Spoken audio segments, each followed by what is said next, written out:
विभिन्न योजनाओं के अंतर्गत हिमाचल को केंद्र से 11,000 करोड़ की आर्थिक मदद मिलती है, पर उस पैसे से प्रदेश सरकार सैलरी और पेंशन देती है। भाजपा मीडिया प्रभारी करण नंदा ने कहा कि भाजपा के राष्ट्रीय अध्यक्ष जगत प्रकाश नड्डा के हिमाचल दौरे से घबराए कांग्रेस के नेता एवं मंत्री झूठे आरोप लगाकर जनता को गुमराह कर कांग्रेस के दिग्गज नेता जनता को गुमराह कर रहे हैं। उन्होंने कहा कि दम है तो कांग्रेस को सच बोलना चाहिए। भाजपा राष्ट्रीय अध्यक्ष के दौरे से कांग्रेस कांप उठी है, झूठ बोल जनता को गुमराह करती है। उन्होंने कहा कि हिमाचल प्रदेश में 1 लाख करोड़ के कर्ज के आंकड़े पर कांग्रेस के नेताओं ने पहुंचने का काम किया। ये कर्ज खर्च कहां हुआ ये अभी तक पता नहीं है और इतना कर्ज का पैसा वर्तमान कांग्रेस में लिया गया है। उसकी वजह से हिमाचल प्रदेश की आर्थिकी खराब हुई है। कर्ज का पैसा कहां खर्च हुआ उसकी पूरी जानकारी जनता के बीच कांग्रेस पार्टी को लानी चाहिए। उन्होंने कहा कि कर्ज लिया और एक ढेले का विकास कार्य हिमाचल प्रदेश में नहीं किया और फिर भी केंद्र सरकार को कोसने का काम ये कांग्रेस सरकार कर रही है। नंदा ने कहा कि हिमाचल प्रदेश में हर प्रकार का माफिया सक्रिय है और हिमाचल के मंत्री अनिरुद्ध सिंह एवं अर्की के नेता अवस्थी हिमाचल प्रदेश में चल रहे माफिया के संरक्षक हैं। उन्होंने कहा कि जगत प्रकाश नड्डा हिमाचल प्रदेश के बेटे हैं और उन्होंने हिमाचल प्रदेश की आवाज को केंद्र सरकार के समक्ष उठाया है। जब हिमाचल प्रदेश को आर्थिक मदद या आधुनिक सुविधाओं की जरूरत पड़ी है, तब तक जगत प्रकाश नड्डा ने केंद्र से मदद राशि लाने में अग्रिम भूमिका निभाई है। उन्होंने कहा कि हिमाचल प्रदेश में न सैलरी, न काम, न पेंशन का भुगतान समय पर हो रहा है। प्रदेश के कोने कोने में कर्मचारी, आम जनमानस सरकार के खिलाफ सड़कों पर है। उन्होंने कहा कि हिमाचल प्रदेश में प्रधानमंत्री ग्राम सड़क योजना, प्रधानमंत्री आवास योजना, प्रधानमंत्री आयुष्मान योजना, स्वर्ण शिक्षा अभियान, स्टार नगर इकाइयों की सशक्तिकरण योजना, नाबार्ड के प्रतिवर्ष 11,000 करोड़ रुपए मिलते हैं, जिससे ये सरकार अपने खर्चों की पूर्ति करती है। कांग्रेस के एक मंत्री की तो भाषा भी नियंत्रण में नहीं हो रही। कभी वो देश के प्रधानमंत्री के खिलाफ अभद्र भाषा का प्रयोग करते हैं और कभी भाजपा के राष्ट्रीय अध्यक्ष के खिलाफ तीखे शब्दों का प्रयोग करते हैं। जिस प्रकार की भाषा मंत्री जी की है वो समाज के लोगों के लिए ठीक नहीं लगती। सभी पत्रकार बंधुओं का आज इस प्रेस वार्ता में स्वागत एवं अभिनंदन। मेरे साथ मेरी टीम के 2 सदस्य सह मीडिया प्रभारी रमा ठाकुर जी और सुदीप महाजन जी मेरे साथ इस प्रेस वार्ता में उपस्थित है। सबसे पहले मैं महिला दिवस की सभी को शुभकामनाएं एवं बधाई दूंगा। और महिला दिवस के वाक़या से ही एक कुप्रबंधन का एक इशू सामने आता है कि अभी तक जब से सरकार बनी है और 2 साल से ज़्यादा का समय सरकार को बने हो गया है और महिला आयोग का जो चेयरपर्सन है वो अभी तक नियुक्त नहीं कर पाई है। तो ये एक बहुत बड़ी विफलता है सरकार की और महिला दिवस पर इस विफलता को याद करते हुए हम इस प्रेस वार्ता की जो है वो शुरुआत करेंगे। आज का विषय जिस प्रकार से कांग्रेस के नेता लगातार भारतीय जनता पार्टी के नेतृत्व पर टिप्पणी कर रहे हैं वो अति निंदनीय है। हाल ही में 6 और 7 तारीख को भारतीय जनता पार्टी के राष्ट्रीय अध्यक्ष एवं केंद्रीय मंत्री जगत प्रकाश नड्डा जी का दौरा बिलासपुर का रहा। इस दौरे में उन्होंने भारतीय जनता पार्टी जिला बिलासपुर के पार्टी कार्यालय का शिलान्यास किया, एक जनसभा को संबोधित किया और उसके उपरांत एम्स में करोड़ों रुपए की सौगात दी। शायद कांग्रेस के नेताओं के गले से जगत प्रकाश नड्डा जी का दौरा उतर नहीं रहा है। वैसे तो हर बारी की बात है, पर कांग्रेस पार्टी उनके दौरे से हमेशा कांप उठती है और झूठ बोलकर जनता को गुमराह करने का प्रयास करती है।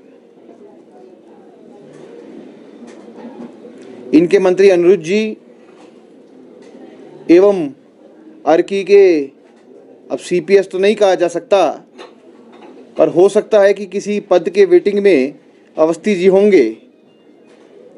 पर जिस प्रकार से वो टिप्पणी कर रहे हैं वह झूठ बोलते हैं और वो टिप्पणी सत्य से परी होती है। जगत प्रकाश नड्डा जी के दौरे के बाद कांग्रेस पार्टी घबराई हुई दिखती है और उनके सभी दिग्गज नेता उनके दौरे से जो है वो चिंतित दिखाई देते हैं। हम कहना चाहेंगे कि जब से 2 साल से ये सरकार सत्ता में आई है तब से केवल मात्र रोने का ही काम ये सरकार कर रही है। उपलब्धियां तो दूर की बात है। प्रथम दिन से ये रोने की बात करते हैं कि हिमाचल प्रदेश पे कर्ज हो गया, हिमाचल प्रदेश पे आर्थिक संकट आ गया, हिमाचल प्रदेश की स्थिति ठीक नहीं है, और उसके बाद जो है वो दोषारोपण और कोसने का काम जो है भारतीय जनता पार्टी को करते हैं। पर आज जनता सब जानती है। हम पूछना चाहेंगे कि इनके विधायक और इनके मुख्यमंत्री उप मुख्यमंत्री क्या पहली बार विधायक बने हैं? वह पहले भी इस सदन में कार्यरत थे और वास्तु स्थिति वो हिमाचल प्रदेश की पहले से ही जानते थे। तो नड्डा जी के ऊपर टिप्पणी करने वालों से मैं पूछना चाहूंगा, जगह जगह तो नाम आते हैं कि अवस्थी जी, राम कुमार जी और अन्य नेतागण कि आप ही के संरक्षण में हिमाचल प्रदेश में विभिन्न प्रकार के माफिया चल रहे हैं। बिलासपुर में गोलियां चलती है, हिमाचल प्रदेश में आज से पहले कभी हमने नहीं देखा था।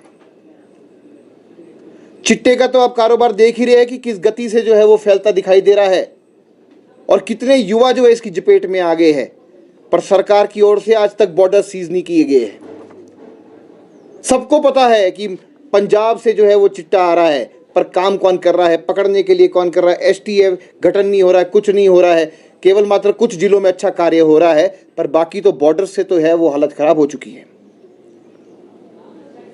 जो इनके संरक्षण में माफिया चल रहा है उनके कुछ नाम हैं, जिस प्रकार से शराब माफिया, नशा माफिया, कबाड़ माफिया, भू माफिया, खनन माफिया, वन माफिया, जल माफिया और हर प्रकार के माफिया ही माफिया सरकार के जो है संरक्षण में काम कर रहे हैं। कबाड़ माफिया की तो चर्चा तो बहुत है और जिन लोगों ने अभी टिप्पणी करी है भारतीय जनता पार्टी पे, कबाड़ और डब्बा माफिया के साथ तो सीधे सीधे उनके ताल्लुकात जो है कई बार सामने निकल कर आए हैं। पर सरकार के संरक्षण में कई चीजें दबाने का प्रयास भी किया जाता है। आज की डेट में तो कई चीजें स्वतंत्र नहीं रही है। जगत प्रकाश नड्डा जी हिमाचल के बेटे हैं, सपूत है। किस प्रकार से उन्होंने जो है हिमाचल प्रदेश का नाम जो है बुलंदियों पर ले जाने का काम किया। ये कहते हैं कि केंद्र में हमारे नेताओं ने आवाज नहीं उठाई। मैं इनसे पूछना चाहूंगा कि क्या आप अंधे हो गए हैं? कांग्रेस पार्टी अंधी हो गई है? जगत प्रकाश नड्डा जी ने जब यहाँ पे आपदा के समय जो है वो सीधा सीधा प्रधानमंत्री और अमित शाह के समक्ष यहाँ का मुद्दा उठाया था। और जब भी हिमाचल प्रदेश में जगत प्रकाश नड्डा जी आए, कभी खाली हाथ नहीं आए, कभी 150, 200, 300, 700 करोड़ लेकर आए और कुल मिला के आपदा के समय जो है 3000 करोड़ जो है वो हिमाचल प्रदेश को दिया गया। शायद कांग्रेस पार्टी की आंखों पे पट्टी लगी है, दिखती नहीं है। हिमाचल प्रदेश में कांग्रेस के तो नेता केवल मात्र पॉलिटिकल टूरिस्ट बन के आते हैं, पर ये पॉलिटिकल टूरिस्ट करते कुछ नहीं है। और आपदा के समय तो वो पॉलिटिकल टूरिस्ट भी गायब थे। छड़ाबड़ा में जबून अपने घर पे रहने आए थे, पर उसके बाद उनके पास दौरा नहीं था कि समय पे ये कहीं जा पाए। और कभी कभी तो ऐसा था कि ये जो हिमाचल प्रदेश के सरकार के वार्षिक समारोह होते उसमें भी भाग नहीं ले पाए थे।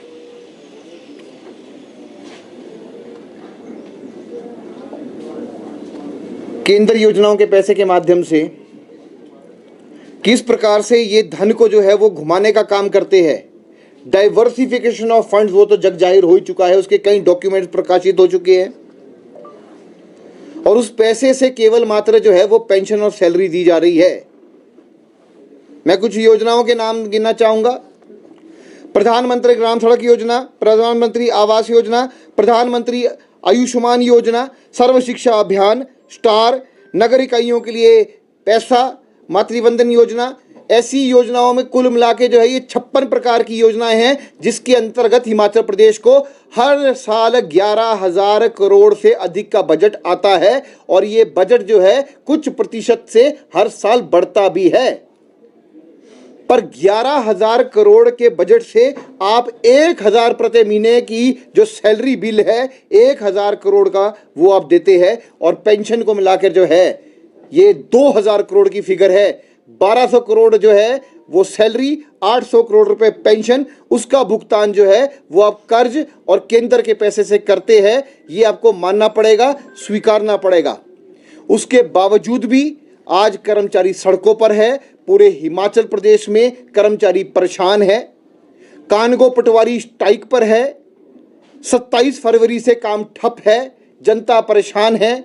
डीमार्केशन नहीं हो पा रही है, सर्टिफिकेट्स नहीं बन पा रहे हैं। जनता जो है वो सर पर हाथ रख के जो है वो त्राही त्राही कर रही है, पर ये सरकार जो है कुछ नहीं कर रही है। अल्टीमेटम पे अल्टीमेटम इन सरकार को मिलता है, चाहे एचआरटीसी के कर्मचारी अल्टीमेटम देते हैं, कानगो पटवारी अल्टीमेटम देते हैं और बाकी सब जो है ये तुगलकी फरमान का विरोध करते हैं। पेंशनर जो है अपना अधिकार मांगते हैं। मंत्रियों के जो है वो अपने स्वास्थ्य बिल अटकते नहीं हैं, उनके स्वास्थ्य बिल अटक जाते हैं। इस प्रकार की जो है ये कुप्रबंधन की सरकार हिमाचल प्रदेश में काम कर रही है। इनको मानना चाहिए कि विफलताएं तो आप में ही हैं और अगर ये विफल और प्रदेश में विनाशकारी कांग्रेस का राज चल रहा है तो ये दोष जो है भारतीय जनता पार्टी को किस बात का दे रही है, ये हम सवाल जो है कांग्रेस के नेताओं से पूछना चाहेंगे। ये केवल मात्र जो है वो घड़ियाली आंसू रोते हैं, जनता को गुमराह करते हैं। इस सरकार की एक बहुत बड़ी उपलब्धि ये है कि अभी आपने आज की खबर भी पढ़ी होगी कि 332 करोड़ का लोन और ले लिया और हिमाचल प्रदेश 1 लाख करोड़ के लोन के आंकड़े को छू चुका है। और इस सरकार ने जो है वो 30,000 करोड़ से अधिक का कर्ज लिया है और इस कर्ज को इन्होंने घी की तरह पी लिया है और अब फिर रोना रोते हैं कि हमें और कर्ज चाहिए और पैसा चाहिए। सबसे पहले तो इनको बताना चाहिए कि ये पैसा गया कहां। जो कर्ज का पैसा इन्होंने लिया वो गया कहां, उसके ऊपर जो है इनको लेखा जोखा हिसाब किताब जनता के बीच देना चाहिए। कर्ज भी आपने जनता को मद्देनजर रखते हुए लिया और जो आप खर्चा करते हैं वो भी जनता के पैसे का ही करते हैं, तो लेखा जोखा तो जनता के बीच जाना ही चाहिए। आप देखेंगे कि कर्ज तो ले लिया पर ढेले का एक भी विकास जो है वो हिमाचल प्रदेश में नहीं हुआ। यहां तक कि हिमाचल प्रदेश में माननीय जयराम ठाकुर जी की सरकार में जितने भी विकास के कार्य शुरू हुए थे, जितनी भी जन कल्याणकारी योजनाएं शुरू हुई थी, या तो उन योजनाओं को रोक दिया गया और विकास का तो आपको पता ही है कि बट्टा बैठ गया है। एक भी पत्थर विकास का जो है वो रखा नहीं जा रहा है, नींव ही नहीं रखी जा रही है। विकास नाम का शब्द जो है वो हिमाचल प्रदेश की धरती से खत्म हो गया है। केवल मात्र हिमाचल प्रदेश में सिर्फ एक ही शब्द चलता है, सुख की सरकार या सुख की योजनाएं, जिसके लिए वो पैसे मंदिरों से हेटने का प्रयास करते हैं। पर हिमाचल प्रदेश से सुख का आलम समाप्त हो गया है और दुख के घनघोर बादल छा गए हैं। कि भाषा तो कुछ सभ्य रहनी चाहिए। कभी प्रधानमंत्री पर टिप्पणी करते हैं तो कभी राष्ट्रीय अध्यक्ष और केंद्रीय मंत्रियों पर टिप्पणी करते हैं। अगर पैसा नहीं आ रहा तो नाबार्ड में जो है 109 करोड़ रुपए अभी आया, तो उसका जो है इनके नेता और मंत्री स्वागत क्यों करते हैं।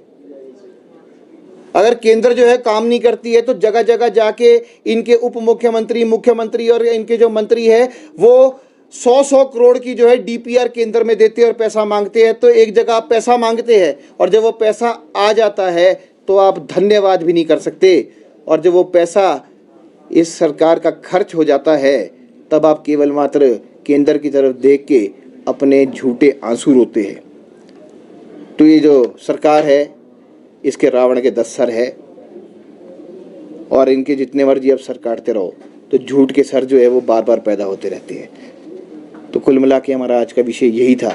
अगर आपका कोई प्रश्न हो तो आप बता सकते हैं।